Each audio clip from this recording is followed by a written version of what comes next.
ताज्या घडामोडी पाहिजेत तर मग आजच C24 या आपल्या YouTube चॅनलला लाईक करा, शेअर करा, सबस्क्राईब करा आणि बेल आयकॉनवरती क्लिक करायला अजिबात विसरू नका।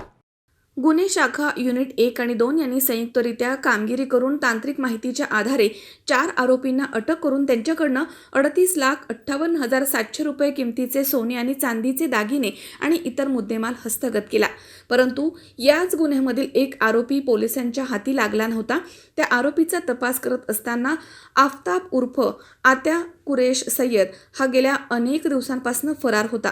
त्यानुसार पथकानं घोसिया मस्जिदच्या मागे वडाळा गाव नाशिक इथे जाऊन सापळा रचत गुन्ह्यामध्ये पाहिजे असलेला आरोपी हा या ठिकाणी मिळून आला।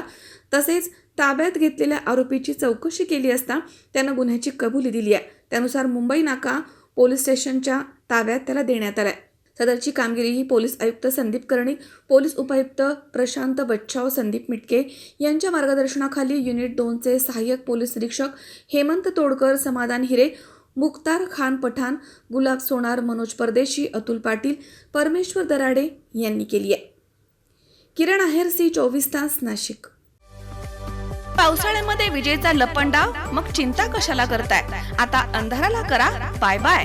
विजेच्या वाढत्या समस्यावरती आता एकच इलाज, घरी बसवा इन्व्हर्टर आणि बॅटरी कमी दरात। आता इन्व्हर्टर आणि बॅटरी घेणं झालं सोपं। बजाज फायनान्स देतोय 0 डाऊन पेमेंट आणि 0 व्याज दरावर बॅटरी इन्व्हर्टर। सर्व प्रकारच्या इलेक्ट्रॉनिक वस्तू मिळवण्याचं एकमेव ठिकाण साईराम इलेक्ट्रॉनिक्स अँड बॅटरीज। खरेदी विक्री संघ, व्यापारी संकुल, Nagar Manmad road, Rahuri. Sairam hospital test tube baby centre. मी डॉक्टर स्वप्नील माने, स्त्रीरोग, वंध्यत्व व दुर्बीणद्वारे शस्त्रक्रिया तज्ज्ञ। आमच्याकडे दुर्बीणद्वारे शस्त्रक्रियेसाठी लागणारे सर्व अत्याधुनिक उपकरणं अवेलेबल आहेत। त्यामध्ये 3D 4D कॅमेरा, तसेच रुग्णांना 10 ते 20 ml रक्तस्राव होतो। पेशंटला खूप आरामदायी ऑपरेशन होतं। सूक्ष्म आजार बाहेर काढले जातात। 10 पटीने पेशंटच्या अवयवांचं निराकरण करता येतं आणि आजाराचं उच्चाटन केलं जातं। साईराम हॉस्पिटल, लॅप्रोस्कोपिक सेंटर आणि test tube baby centre, court area, Bhagyashree हॉटेलच्या पाठीमागे, राहुरी।